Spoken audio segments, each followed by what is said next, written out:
Hi, hello. How is everyone? Happy Monday. Monday. Yes, it's Monday. Hi everybody. It's 10 o'clock. Just aired. I haven't watched The Last Resort yet, but we're gonna cover The Other Way. Episode 18. Oh, Dee Dee's here first. Okay. Hey everybody. What's up, Aiden? Dee.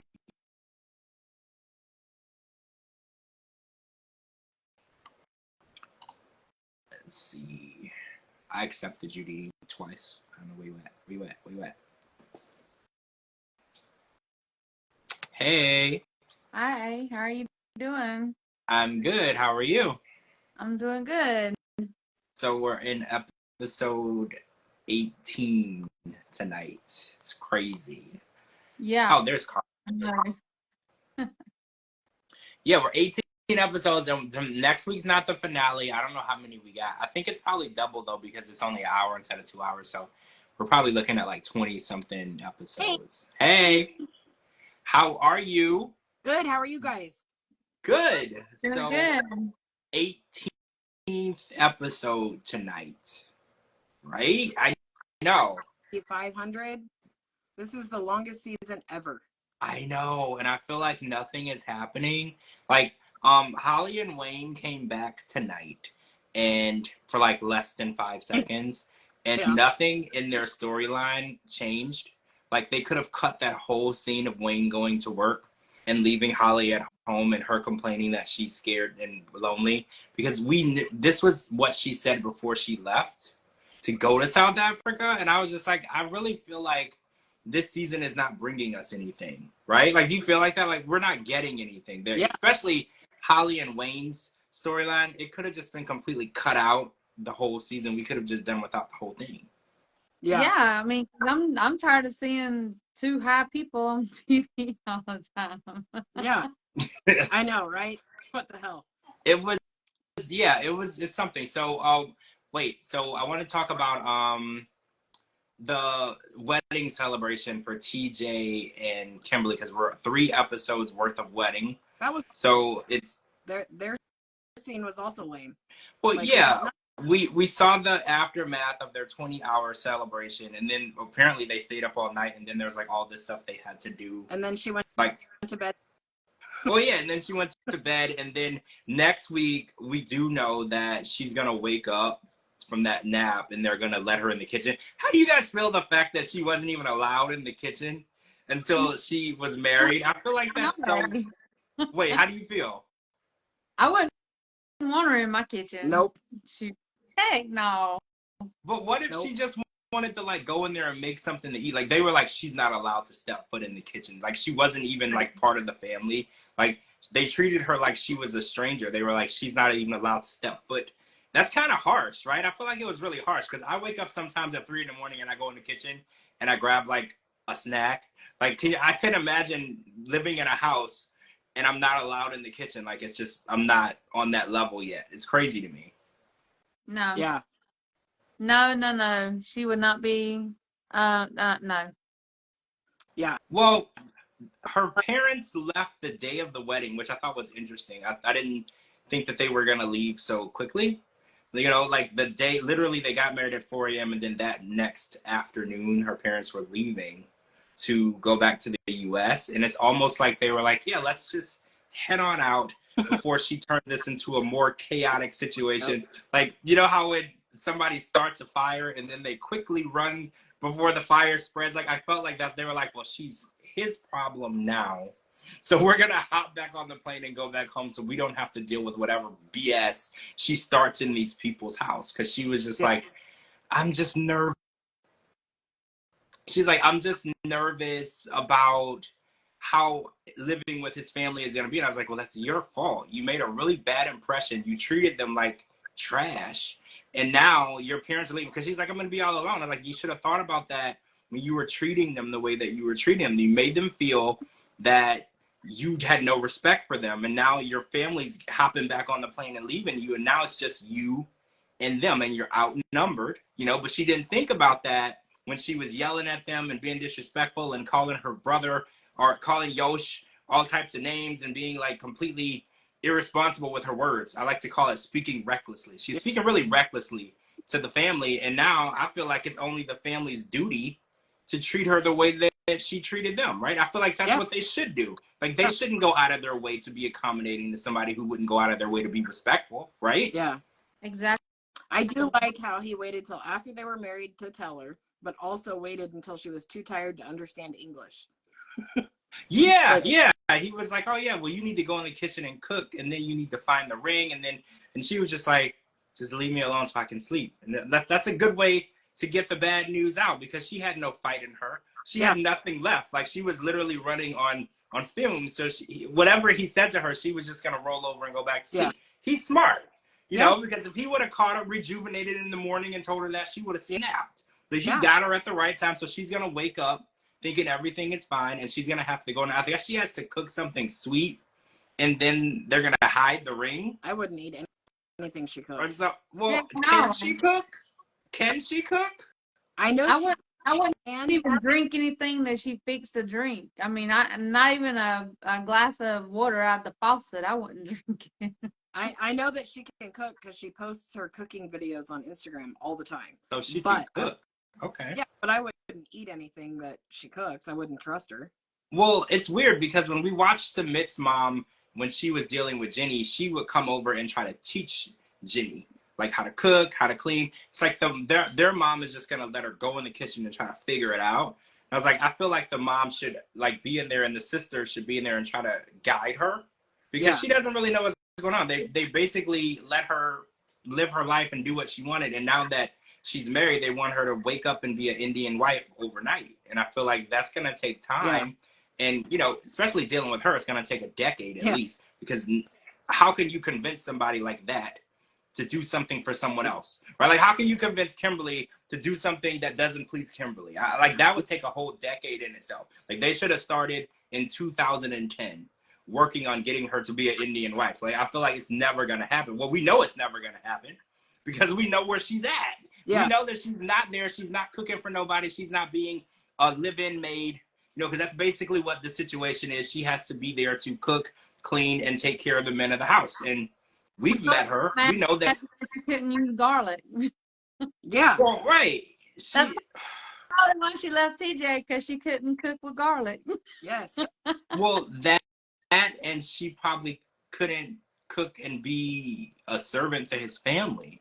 I can't imagine. Can you imagine Kimberly, like, serving people and doing things for people, doing anything that doesn't involve Kimberly? Like, I just don't see that. So, like, cooking for his mom, cleaning for his mom, doing their laundry, I just don't see it. Like, I really don't.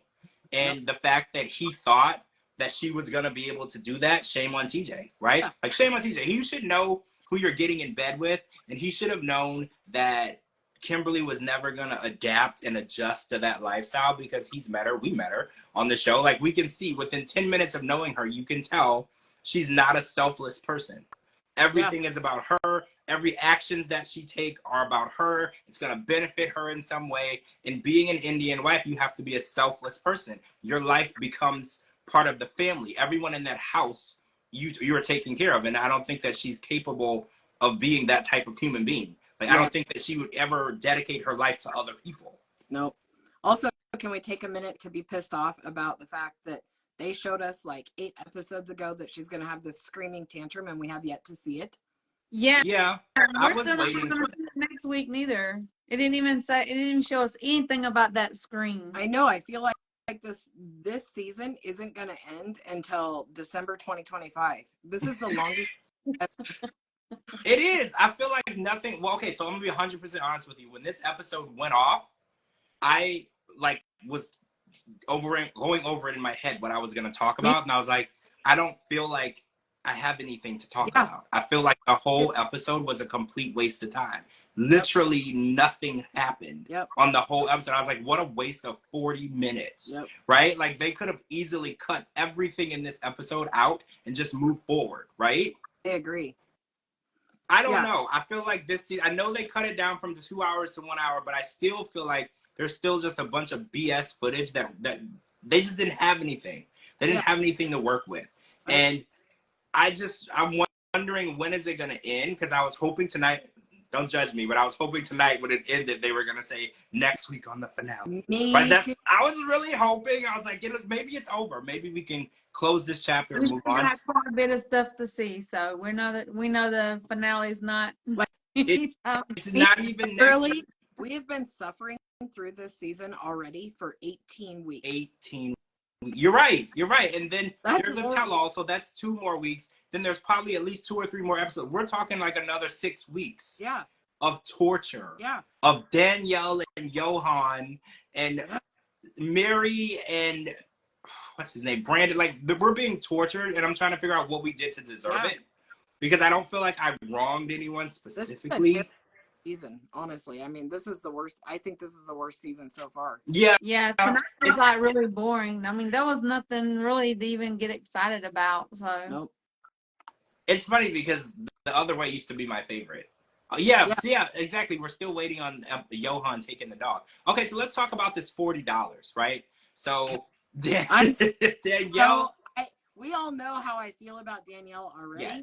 But tonight just I'm looking at her in different light today. Mm-hmm. I mean, I didn't think it could get much darker, but she's just an evil human. And watching her tonight, I don't know how the hell I'm so mad. I'm just so mad. This where he's paying rent and the electricity, and all that ever comes out of her mouth is, I'm paying this, I'm paying that, I'm. Bitch, go home. Like, I'm done. Cut that shit off your head. Go home. Like, just get off my TV. So, Johan has a job. Yeah. That was interesting because I was like, well, As hell is frozen over. Right. I was like, I'm sorry. Hell is frozen over. If Johan knocked on my door and I didn't know who he was, I would probably shit pants. What? That's I mean, he's like an 8-foot tall, really big guy. I mean, that's probably the best job. I would say like a security guard or a collector of debt, right? Yeah. They clearly collect debt differently in the DR because nobody ever knocks on your door for debt in the US, but they clearly go about things differently. And I feel like this is a good job for him. I feel like Johan is probably not, if you get to know him, you wouldn't find him very intimidating. Yeah. But at first glance, if an 8-foot tall giant knocks on your door and say, hey, you owe money, you're probably going to reach in your wallet and try to pay something to get rid of this crazy person at your door. I would. I carry, so I probably wouldn't reach in my pocket for money. Oh. Yeah. I see. Okay. I mean, you got to protect yourself, right? So he's working, and he said that he took money out of her account for food. And he said that there was no food in the house. I don't believe that, but whatever. But he was spending $160 is my total that I got. $160 of Danielle's money. So can we talk about Danielle's money? Does Danielle have her own money because they're married? Does she have her own money? Is that allowed? I mean, there wasn't no prenup, then no, that's his money too. Yeah. Right. That's how I felt too, because she was like, well, this is my money. And I was like, well, it's not really your money, because if you have money that you're hiding from him and that's your husband, that's a whole therapy session, a couples therapy session y'all need to have and discuss. Yep. Because you don't get to have your money, and then when he's broke, he's broke. But when you're broke, you're not really broke. You have money. That's not how marriage works. And if also, you think that's how... It wasn't the first time. There was 4 different times. I'm sorry, but I would notice. I don't know about you guys, but I check my bank account often. Oh, yeah. Because I've had people take money from me that wasn't, like, not anybody I know, but I've had people, hack me. It was some Zelle bullshit, and it was $420, and I caught it immediately, and I went and I disputed it. If I went on there and there was $20 missing, I'm gonna start questioning. Yeah. But 4 times in a row, you're not even paying attention. It should have cost you another $100 just for not paying attention, you dumbass. Sorry, I don't love her. I'm aware that you do not love her, and this episode didn't really... I don't like Danielle neither. Everything that Johan is doing to her, she deserves at times 10. So Johan, she told Johan to get out of her house, and that rubbed me the wrong way, because Johan... His house too. Right, I was gonna say, he hasn't always helped, but he is paying rent. He's still your husband. It's still half his.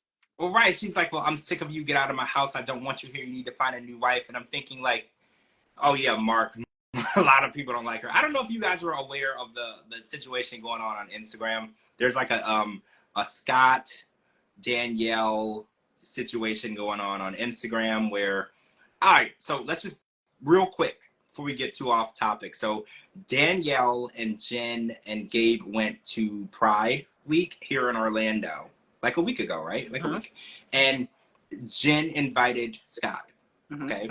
And Scott he drove there. He's not from Orlando. He's a couple hours away. He drove there, and then Jen found out when she landed in Orlando that Scott and Danielle don't get along, and so she called to disinvite him, saying, hey, you can't be here. And then all type of hell was broken loose. I don't know if you've been watching the Instagram lives and the stories, but people's phone numbers have been posted. The police have been involved, and a lot of people are picking sides because a lot of people are really mad at Danielle because during her live, that's when someone doxed Scott. She didn't do it, but someone in her live did it, and now there's all this stuff. So now that we're talking about her, I think a lot of people are going to say, oh, that Danielle doesn't get along with someone, how surprising, right? Like a lot of people are going to say, I watched her whole life, and it was disgusting. It was absolutely disgusting. The shit she was saying about Scott, I don't care if you like him, if you don't like him, whatever. The shit she said was uncalled for about anybody. And she made the entire live about him. Yeah. Caption with him. She was so out of line, it was ridiculous. His phone number was getting posted in the comments.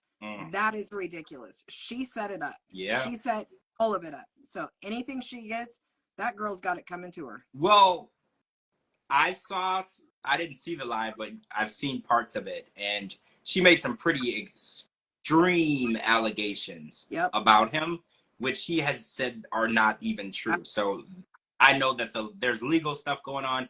There might actually be consequences and recourses for this because you can't do that. You can't go online and dox someone and post their personal information and lie about them. And this is very, like in the job that he does, like he works in the medical field, it takes one of those, you know, like when you get your background check done, there's like fingerprinting, the FBI, like it's a pretty intense process. So to say that someone has something going on that would keep them from doing the profession that they have, that's a very, very strong accusation. So I was just shocked, and I don't know what's going to happen. I know Scott went live afterward. He said he didn't want to talk about it, but I know the police were at his house, so I don't know what's going on with that. But yeah, so we might be seeing in the vlogs at some point soon some legal stuff going on between those. So if you didn't know about it, I know a lot of people didn't know about it. So if you didn't know about it, it's happening.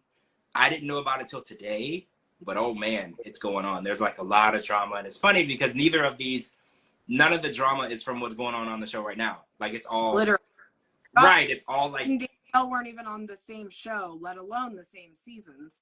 None of that. She's just she's out of control. Yeah. This is completely out of control. If anybody even tries to get along with Danielle or be friends with Danielle, they psycho. Something's wrong with them. Like she's not. She was in Orlando and she did have some friends with her, so I'll say that she does have some supporters. I hope that they really are. You know, maybe she's taking care of them financially too. So could be. That's true. So Johan said that he would go back to his parents' house if she gave him all of his money back or whatever. And then he was like, you know what? Since this is my house, why don't you leave? And I was like, I kind of agree. Like, if you feel like you can't be around him, why does he have to leave? Like, why does he have to go back to his home with his mother? Why don't you leave? Why don't you live at your own place? If you're sick of him, you're sick of paying for everything, you're sick of being his support system, or whatever, then you go. Like, I really did. I would have retaliated with get out of my country. Because that's I know. When she said that she was thinking about going back to New York, I was like, well, go. Yeah. Like, go. Don't let the door hit you or the good Lord split you. Get out. Well, I tweeted this earlier. I was like, if we would have known $160 was all it took to get her off of our television, we would have made this happen so much faster. Right? Like, We would have just paid the hacker to be like, hey, just grab $160. Yep. And it'll be done and over with. We would never, it would have saved us years, right? Like years. Yeah. Like, the very first time she even went on 90 Day, we would have been like, here's $160. Right. This is how we're going to get rid of her. Would have made so much more. We'll all do 160. Hell, I'll throw in 200. Get her off. This has been the longest breakup too, because if you remember, they broke up. Well, he said they were divorcing on the last tell-all from the last show they were on. And then they popped back up together again because, you know, money is involved. And now they've been trying to break up this season. And it's like, can we just be done? Yeah. At this point, they're done. They've been done since last season that they were on. Clearly, he said he wanted a divorce right then and there. So the fact that we're being put through this, it's just crazy. And yeah, she enjoys emasculating him. He even said, he's like, you're going to humiliate me over $40. Yeah. Because he knew the cameras were there. He knew how this was going to look. And it's like, she knew that. And that's what she wanted. Yeah. And she's never going to look at him as an equal.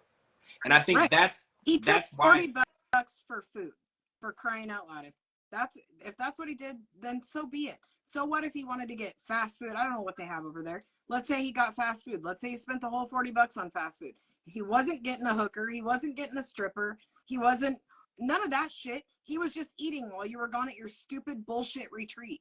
Like, leave the man alone. Or, yeah. I mean, the Cara, he had 20 pounds of rice he could have ate. That's come on now. I forgot. He could have ate his frozen meat and his 20 pounds of rice. Yeah, she did say that at all times, there's 20 pounds of rice. Yep. So you can't say there's no food there. That reminds me of when I was younger, when I was saying to my mom, there's no food here. She's like, look at all that food. And it's like a loaf of bread, some eggs. Like, it was no food, right? There was no food. She's just telling me that to shut me up. There was literally no food. It's like, I can't make anything with that. Right? Like, what am I going to do with that? Yeah. Also, TJ says my husband doesn't even know what comes or goes out of our account. See, and I think that's I'm going to stop myself. I was going to say I think that's a problem. But if you fully trust each other and you know who you're married to, that's not a problem. My husband, he has no idea what goes. If you asked him what's in there right now, he'd be like, I don't know. I have no idea to ask. It's because your relationship is built on trust, and he knows you're not going to go to the mall and buy a $6,000 purse without telling him. Right. And I think I was going to answer that differently, but I think when you know who you're married to and you trust them and you both are on the same page with your finances and your life choices and decisions, you don't really need to check on each other. Yeah. But in that marriage, she has to check on him because he doesn't trust her and she sure as hell doesn't trust him. And that's the issue. Because, Didi, how do you feel when you have money and you're with your spouse? When he comes home with a bunch of bags or vice versa, do y'all check each other's bags? No. There's no point because you know he's not going to go and buy something really, really expensive and not tell you. Yeah, exactly. Like, and if he did, he contributes. So whatever. I mean, yeah, and again, I think a lot of people are like, that's asking for permission. It's not asking for permission. It's telling someone so they're aware. Yeah. There's a difference. Like, you don't come home. It's called respect is what it is. Right. Exactly. And I think that Danielle has never shown an ounce of respect to Johan, so he's returning the favor. Yeah. Like, he doesn't feel like he needs. Though, in the middle of that argument, well, when she's talking to the cameras, I would do anything to save my marriage, but I'm just at a loss. You wouldn't do anything to save your marriage. You can't shut your damn mouth for 2 minutes to even give him a chance. You wouldn't do shit. Shut up. Well, she said that, and then right afterward, I was like, well, you're risking it all over $40 right now. Yeah. Because I was like, I don't know anyone who truly loves someone who would risk it all over $40. Yep. $40 isn't even an argument. Like, in the grand scheme of life and how bad things can go wrong, if he spent $40, get over it.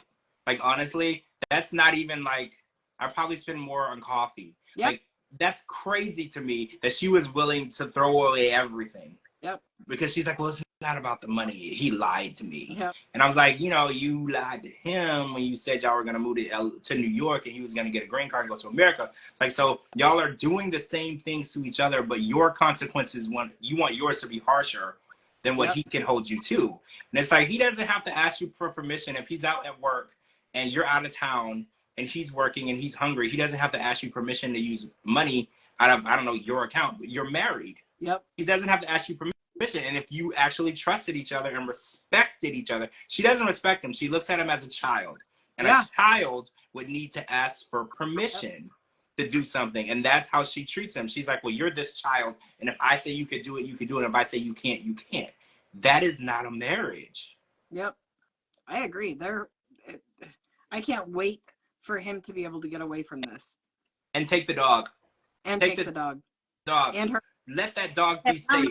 I am ready for that episode. I'm ready for Kimberly to act stupid and for Johan to take the dog. That'll be the most entertaining this whole season. And it was Christmas. It was Christmas on that episode, so I wonder if we're going to see it around Christmas. It'll be our Christmas present. Yeah. They'll be breaking up, and they'll be done on our TVs, and it's like, Merry Christmas to us from TLC, right? Like, that was our present from TLC. They're getting them off the TV. No offense to Johan. Like, I feel like he was kind of dragged into this. I don't, like, dislike him, but, like, them as a unit, I can't. I just can't. Yeah. If he wants to go date somebody else and go on a single life, whatever, do what you want. Yeah. But, like, them together, I can't take another 15 seconds. I really can't. I hope when he leaves, he takes her top ramen hair and says he paid for it. I don't know who in the world told her that her hair looks good like that. Whoever told her that lied to her. Yeah, their pants are on fire big time. She's been sporting it for a while. Yeah. She's been sporting it for a while. And good for her. Okay, so Brandon. Wait, are we done with them? Yeah. We're done with them, right? Okay. We've been done with them for a while. Done. So Brandon's mom has arrived in, where are they at? The Philippines? Mm-hmm. Yeah, the Philippines. And she's actually pleasantly surprised because she was under the impression they were going to live in like a shack. This is a real house. It has a roof, it has windows, it has doors, it has walls. She was a little taken back at how nice it was. And I was like, that's your son's money. Yeah. That's your son's money right there. I was like, somebody needs to inform her that's your son's money. Good for him. But there's bugs in the house. Okay, so I want to get everybody's like tolerance level for bugs. Okay, so here in Florida, when you go outside, if you open your mouth, a bug might fly in your mouth.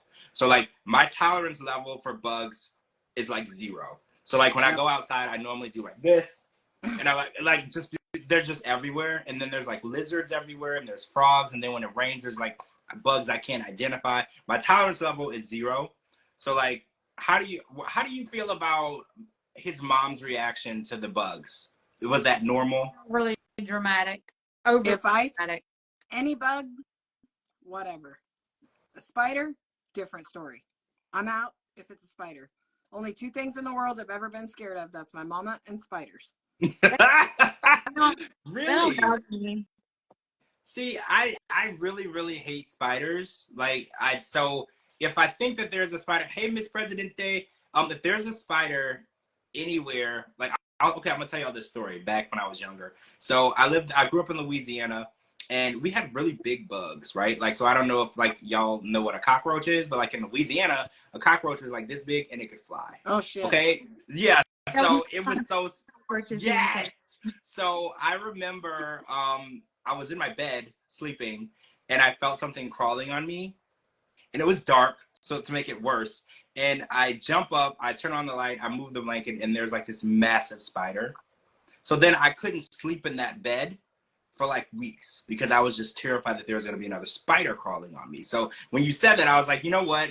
I kind of feel the same way. If I feel like there could be a spider, and even though I knew that that spider was dead because it was killed and it wasn't there, and it was rare that it could, I don't even know how it got there, I still couldn't sleep in that bed for like weeks because I just assumed there was going to be a spider there. So I know that she was acting extra, but still, the size of those bugs in the Philippines, I was having flashbacks of where I grew up in Louisiana. They were just so massive. And like the roaches could fly and they weren't scared of you. Like it was just, I don't know. I get when it. I was in Louisiana. My bathroom, and it was the biggest spider I've ever seen. I said it was a tarantula. My husband thinks I'm being dramatic. It was in there. I went and got him in a panic to go kill it, to get it out of there. By the time he got in there, it was gone and never to be seen again. I didn't use my master bathroom. I did not use that bathroom for a week. I mean, yeah, because you don't know where it's going to pop out at. Yeah. If it's alive, I mean, still there. I've been around like scorpions. Like in Mexico, we had to watch out for the scorpions. Yeah. The black ones is the most, like, the black ones are like really, really, really poisonous. So are one bit me on the leg and it fell over dead. Yeah. Didn't even bother me. We have scorpions here. They're whatever. We have snakes here. They're whatever. Like bugs don't bother me. Snakes don't bother me. We have to be like, what do you call that stuff? What do you call that stuff in English? It's like I don't know. It's like some kind of powder like stuff where it stinks really bad. But we would have to like put it on top of the house and inside the rooms and around to try to keep the scorpions out of the house. I don't even know what that is. I don't even know what that is. I'm glad that I don't, though, because we didn't have. I saw scorpions in Louisiana growing up, but it was more so like bugs, like spiders and roaches, and it was just hot all the time. And then it would rain, and then we'd have hurricanes, and then like everything would wash up, and then things you never would see, you would see them because of the water being so high. Yeah. I remember scorpions, but not like inside. Like I would see them around. Oh yeah, scorpions, snakes, all that stuff. Like we had like sand fleas really bad. It was bad in Mexico. I mean, stuff like that don't bother me. I just don't do spiders. I just don't do spiders. I don't know if I could do the Philippines because Brandon was like, you just have to be one with the bugs. You just have to know. Did you see the size of the spider he killed with his shoe, though? Yeah. I mean, that was gigantic. That was enough to make me leave. Yeah, that was enough to make me leave the house and never go back. That was a tarantula. Well, see? No, tarantulas are hairier and thicker. That was a tarantula, in my opinion. That was a tarantula. It was big enough to be one, but it's not like a tarantula. If I saw a tarantula in my house, it looked like a black widow to me. Yeah. It wasn't a tarantula. If I saw a tarantula in my house, I would just have the whole house leveled and start over. Like, honestly, tear it down. My boss has pet tarantulas. I will not even go to her house because of it. I will not open her iPad.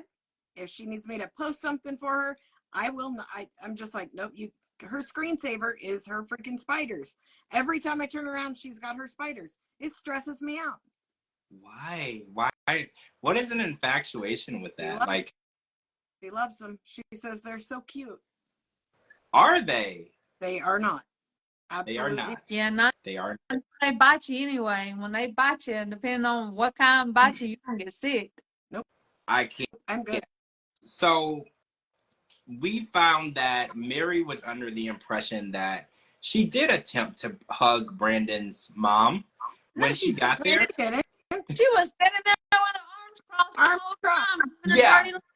So I tweeted it out. It was a meme, and it was a picture of a guy saying, "When." So I was like, well, when exactly did you attempt to? She got out of the little truck, the bike thingy. He said hi. You said hi. She looked at you stupid. You looked at her stupid back. Your arms were like this. Her arms were like when? I was like, don't lie. You didn't try to hug her because you probably felt like she would have smacked you. Yeah. Like, just be honest. Just be honest. And they're like arguing. Brandon's like, well, you're not really trying. And I'm like, well, you should be the one trying to encourage your mom because your mom is the one who is like yelling at her through the phone, like for the whole relationship. Like we watched them sitting at the table and the mom's like, well, I just don't like her. And she's controlling it. And I was like, the relationship is never going to be there unless Brandon takes the initiative to build it. Because if you leave it up to these two ladies, they're just going to fight each other. Right? That's exactly what's going to happen. They're going to fight, and that can't happen because Mary's pregnant. Mama needs to whoop her tail. Like, no, she's pregnant. She's pregnant. No fighting. No fighting. After she pops Puddin's baby out. Yeah. Literally. I'll call that a pudding pop. She needs to go back and whoop her tail. I was very disappointed because I was expecting chaos. I wanted to see the mom act the way that we're used to her acting. And she was very tame and almost respectful, which I was like, that's not fair at all. We earn more than this, right? Like, I feel like I believe we're it's 18. Yeah, that because the grandparents was there. Well, we're 18 episodes in. We earned something, right? Like, give us something at this point. I was like, say something rude and disrespectful and stir something. I was looking at the pot and I was like, just grab the spoon and start stirring, please, because we need something in this episode. We need something. Throw something in that pot and turn the burner on and start stirring. Like, I need more. And I felt like we didn't get it. Like, she got there, she was almost respectful and polite, which seemed really out of character for me, because I was like, out they've got a monkey hanging in their back porch being abused. Right? Like, come on now. All right, so what did I say? Oh yeah, Brandon said that his mom has high standards. Did you catch that? Yep. And I didn't want to sound rude, but I did tweet. I said, says the lady who spent most of her life in jail and in rehab. Yep. And then I immediately felt bad for tweeting it, but I was like, but how, come on now. Like, I did not feel thinking it or for saying it. Right? I was like, come on now. Those are high, like, there's standards, and then there's Brandon's mom. Like, come on now. Like, let's just be realistic. She is not the poster child. Your standards are so high that you let your kids get taken away. That's how high your standards are. She's not the poster child for standards, okay? Like, let's just be real. She definitely set a low standard. She might be trying to raise the bar, but once you set the bar really low, it takes a really long time to bench press that bar up. Like, it's going to take some time. And I'm hoping that she does stand up for Brandon, because I do feel like they've taken full advantage of him since he's been there. And I feel like nobody's going to stand up for him except her. Yeah. And I don't know. She might not. You know what? At this point, she might not. But I feel like somebody does need to stand up for him, because they've taken full advantage of him. And I have like a little bit of sympathy for him, because I feel like he just wants the life he was never allowed to have. He wants to be loved. He wants to love someone. He wants a family, and he wants a normal life. And I feel like he will accept anything to get that, even if it's this situation. And I feel like that's her fault. So she needs to be the one to defend him. Yeah. I agree. Oh, Come on, what do you think? I think they all psycho as hell, and they all need help, to be honest with you. I agree on that. Yes, I don't disagree with you. I feel like, but her to go and walk in, but for him to say that she has high standards for what? That's I mean, that's it's a really poor country. So you're gonna go to a poor country and have high standards? Well, doesn't she live in a group home? Yeah. Yes. Halfway. Yeah. So it's like, you can't. Camp. That's like going to a homeless camp. You neglected your children. You neglected your children to go and stay high on drugs, and you're gonna say you have high standards? Seriously? Yes. Oh. Yeah. It's like going to a homeless camp. I really felt you're stuck with the nicest tent, and you're mad because your standards are so high that he didn't have the down sleeping bag. That's bullshit. She's got no right to judge that. That's a very nice place, especially over there, a very nice place that her son spent money on. She's a terrible person. I think, I don't disagree. I feel like she should be over there, and she should be making up for lost time, right? Like, making up for the things that she should have been doing when he needed her the most. And if that means making a good relationship with Mary, which I know is difficult, but if that's what would make her son happy, I feel like she owes him that, because there's a lot that he missed out on as a child, and she should try to do whatever she can to make him happy, because let's just be honest, there's a lot of things that she didn't do for him growing up. So if she could go over there and pretend to like her, that would be something that would be favorable to me, in my opinion, to giving him what he deserves. Even, as a parent, we're always taught, like, look, your children are gonna want things that you don't agree with, that you want better for them, or you want them to change their mind. Supporting them and wanting better are two different things. Because some people are like, well, I think that you can do better, so I'm not going to support what you're doing. Or you could support them and tell them to keep pushing so they can continue building their confidence, so they would know as they get farther and farther into life what they're capable of. Absolutely. I think that a lot of parents are like, oh, well, if I don't like what you're doing, I'm just going to disagree and not support you at all. And I hate that, because it's like you're degrading their confidence. You're making them feel like they're not good enough. And then instead of building them up and showing them their worth and showing them what they can do, you're like, oh, well, I don't like what you're doing, so I'm going to disown you. Like, I really hate that type of parenting. Well, at the end of the day, I mean, it's her fault. No. Yeah. At the end, it's her fault. So. Yeah. So, Sarper had Shekinah sleeping on that couch for a week and a half. Can we discuss that? Like, she told him that bed was disgusting and she wanted it replaced. And I guess for a whole week and a half, he just had her sleeping on the couch. How unacceptable is that? Because for me, I feel like that bed looked like it had a STD of its own. Yeah. Like, I felt like the bed itself had an STD. So the fact that he was like, oh, well, there's nothing wrong with my bed, and for a whole week and a half, he made this woman sleep on the couch. Like, I don't know if there's anything that he could ever do to make me feel like he's not a D-bag. Like, everything that he does and says is just so out of pocket crazy for me. And like, he has no standard for being a good guy. Like, even when he's being, when he thinks he's being a good guy, he's actually just being a douchebag. Because he's like, oh, well, I'm going to do something nice for her. I'm going to get her a bed. Like, no, you're getting yourself a bed because the one you have has an STD. Yeah. You're not doing anything for her, right? Like, you should have done this for yourself. Like, don't try to make it pass off you upgrading your bed because it's nasty as a gift for her. Yeah. And every time they talk, every single time they talk, is all they do is talk about sex, weighing her, or eating freaking raw meat. Oh, we lost Cara. Uh-oh. Let me see if we can get Cara back. But yeah, and what was that comment at the furniture store, the mattress store, where he was like, how many times did you orgasm on the couch? Like, he was trying to pat himself on the back. Yeah. Oh, there you are. We got you back. He said that he counts every time she orgasms, that she is an excessive, or I can't remember exactly what he said, how he worded it, but in other words, that she orgasms numerous times. Yeah, but he said it like there was something wrong with her. I know. Like, I don't think that doesn't make her, that doesn't make anything wrong with her. I mean, she's people, an orgasm queen or something like that. Right. Well, he said like I think he said the B word. Everything is the B word with him. Like, he doesn't know any enduring terms. Everything is the B word. Like, every time, even when he's trying to be nice, he says something super insulting.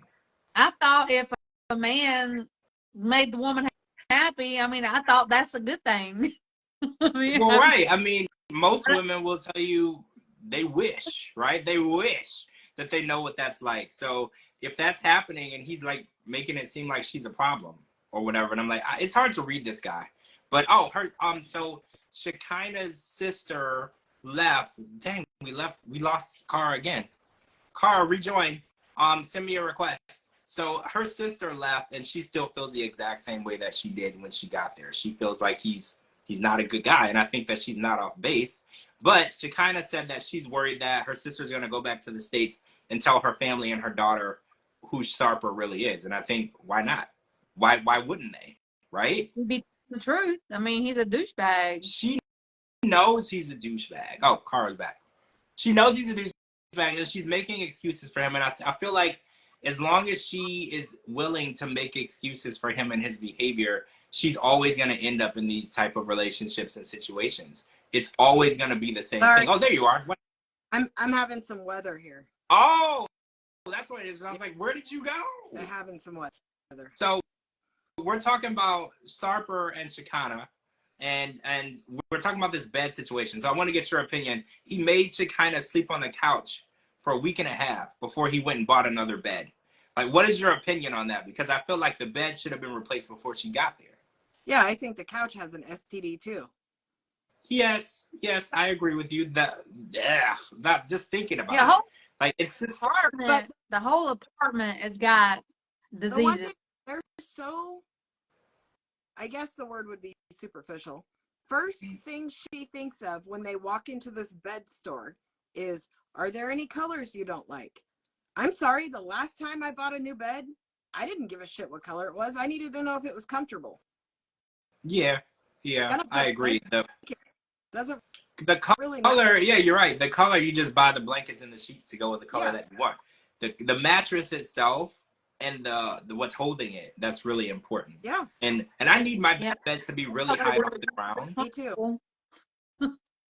Yeah, like for me, my bed has to be really high off the ground. Like I can't be like close to the floor. Yep. Cause so when I was a kid, I had a bunk bed and I slept on the top bunk. Basically, I could like if I went up too high, I would hit my head on the ceiling. So I just like being up. And a lot of people are like, "Oh, your bed's too high. You fall out of the bed, you're gonna die." But I need my bed to be really high up. So I was like, I don't get the color scheme. But he's like, I didn't like how he was trying to pass the bed off. He's like, well, I'm going to do, give her what she wants and get her a new bed, and that's going to make her happy. And I'm like, don't pass off you upgrading your disgusting bed as a present for her. Yep. Because that's not a present for her. Like, you should have done this already. Like, if you want to buy her a present, go buy her a purse. Yeah. Okay? Like, don't go to the mattress store and buy a mattress and be like, here you go. Look what I bought you. No.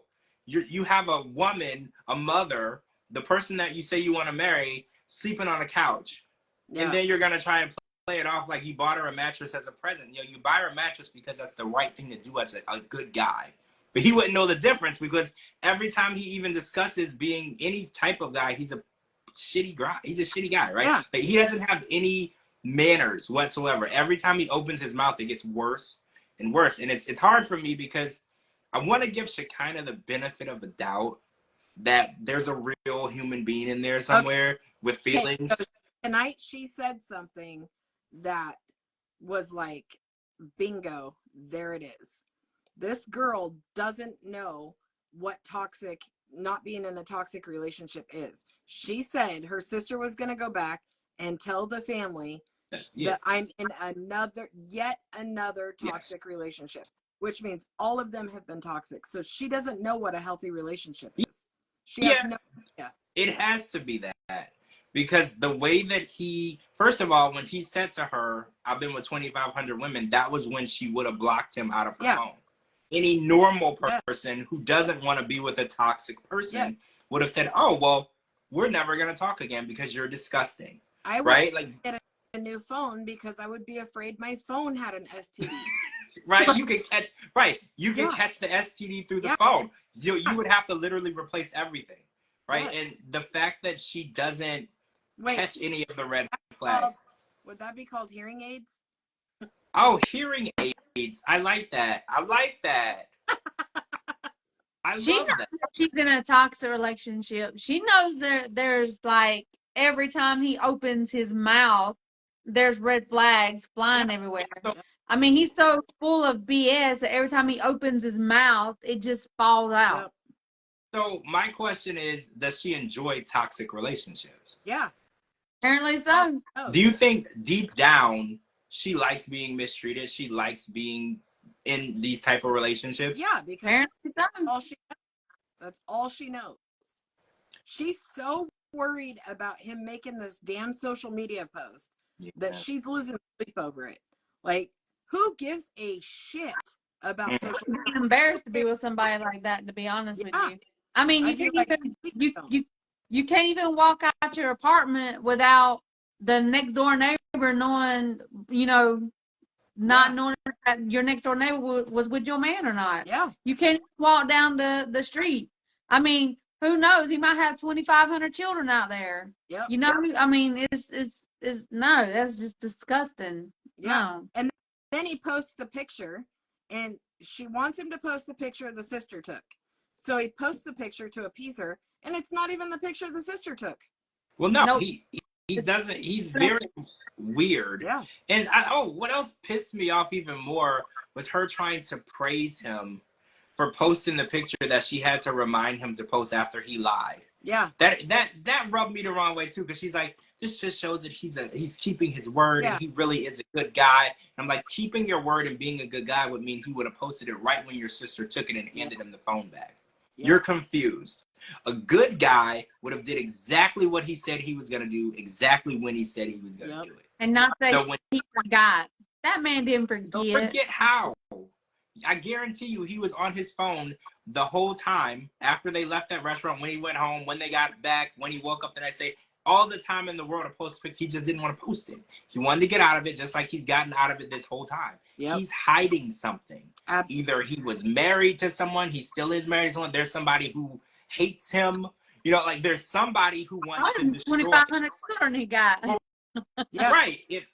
Who knows? There might be a woman who's pregnant with one of his kids right now. And if she sees him with another woman, that might send her over the edge, right? We don't know what he's actually hiding. He won't give us any of that, but we know that she just keeps making excuses for him. She's like, well, he really is a good guy, and he said he would post it and he didn't. I'm like, after you reminded him that he didn't. Like, that doesn't make you a good guy. Like, if someone tells you they're going to do something, like, oh, I was watching somebody's story. What was her name? Amber from Love in Paradise today, and she was like, my sister was supposed to come pick me up and nobody picked her up and she was waiting on an Uber. And I was like, that reminds me of like somebody saying they're going to do something and then they don't do it. That doesn't make them a good person. Okay? Like, she kind of doing the opposite. Like, that makes them a bad person. That makes them a liar. That makes them untrustworthy. And that makes their word mean nothing.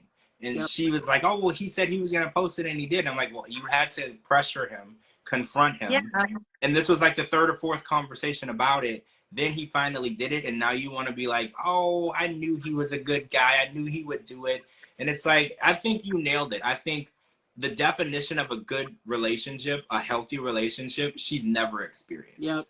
And I think this explains why she keeps ending up in this situation. Because even in her package in the beginning, she said, I just always end up in these really toxic, bad situations where I'm never treated right. I'm always lied to. I'm always cheated on. And I don't ever want to blame anybody for the situation that they're in. But she is the common denominator of choosing these men. Because all men aren't the same. So if you continually choose the same type of man, it's still not your fault that he's a piece of garbage. Don't get me wrong. But your selection is bringing those type of people into your life. And I feel bad for her because she does, in her mind, want a different type of man, but she doesn't know what to look for and how to find him. And that's hard. She's too focused on the sex. That's all I hear is that an appearance. An appearance. Yeah, like they have amazing sex. Well, you can have amazing sex with anybody. If they don't know how you like it, then show them, train them. Well, yeah. This comment that TJ made, you know, male escorts probably have amazing sex. Female escorts probably have amazing. That's not a relationship. You need something to base your relationship on.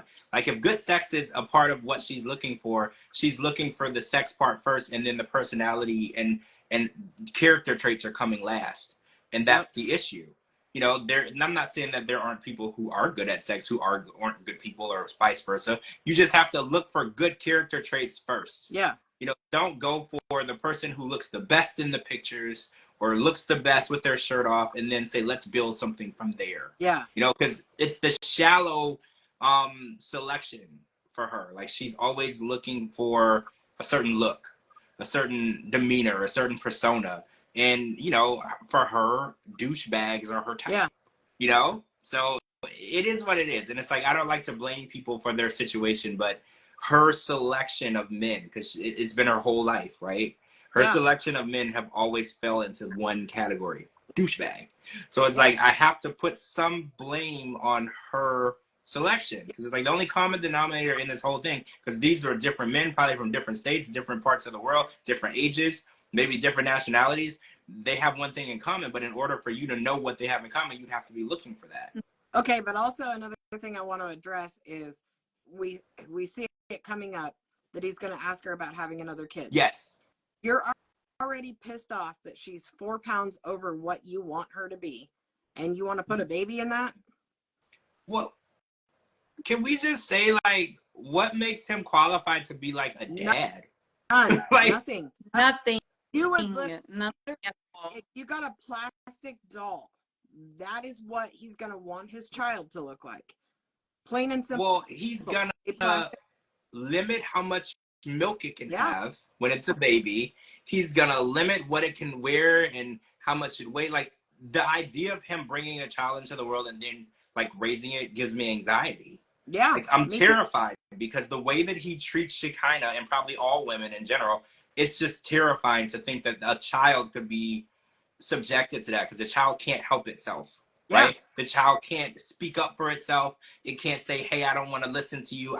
The child is going to do whatever the people around it does. And it's scary to me that why does he want a child? For a man like him who spent 7 years stripping and the whole time of his life sleeping with every living person. I've met lots of people who said they don't want kids, and usually they remind me a lot of him. So the fact that he wants a child is mind-boggling to me too. It doesn't fit into his life. Maybe he should knows that she don't want children, and he's getting tired of that relationship. So by bringing up children, it's going to make her want to fly back home. Well, I think you're right. He could probably go collect any of the ones that he has out there. I mean, he's got 2,500. Yeah. He's got to have at least 1,500 kids out of there. There's no way. And isn't he, how old is he? 43? And I think, I think she's 40 or 40 years old, maybe? Something like that. Somewhere around there. I mean, she has a teenage daughter, and let's not be like judgmental, but that teenage daughter is sort of raising herself. Absolutely. Right? So like, and I like the fact that she said that she didn't really want to have another child, because I love and respect people who make such a selfless decision. Because but she's put way too much money into her face, into her body, into her boobs. She doesn't want to ruin that. Well, no. I mean, you know what? I want another one, because she's very much the kind that would do what the man wants, obviously. Oh yeah. So if it didn't wreck her perfectly paid for body, then she would probably do it. That's terrible. I hate that, but you're probably right. Yeah. Because she lets this man walk up to her and put her on a scale. Yeah. You're probably right. If he said he wanted it and she could do it and still look the way that she does afterwards, she would do it. Yeah. I guarantee you, because you're right. She's a man pleaser. Yes. And she doesn't like to argue. She lets the man call her, he called her a slut in front of her sister. Yeah. Like, that's, and in my opinion, that's a drink to the face. Yeah. Period. No questions asked, point blank. That's a drink to the face by the sister and you, right? Absolutely. It's just like when he even talked to her sister, like told her to shut up, and no, why would you do that? And that should have been enough behavior for Shekinah to get back on the plane with her sister, right? But like, she blamed it on her sister. She blamed it on her sister. Right, because when you're in those type of toxic relationships, you always have to find an excuse for the man, and you always have to find a place to blame, and it can't be on him. Yep. Because he's always going to be the one that is right, and it's like he's the victim, because he's like, well, she didn't need to come to him the way that she did, and she was being really aggressive to him, and I'm like, it doesn't matter. He should have handled the situation in a more respectful way. Like, what if he was to meet her mom or somebody else? How does he? This is her sister. This is her blood. What if he was to meet her daughter? Yeah. How is he going to react to another woman in her life? This is how he talks to women. So, like, how are you going to bring other people around him? Daughter. I wish a man would disrespect my daughter. Yeah. I want them to. Please do. Yep. Please do. An open invitation, right? Open invitation for your fist, right? Open. Very open. See where it gets you. Yep. So feel like she could use a surrogate. That just brings me to the preview for next week with Kenny and Armando talking about the surrogate.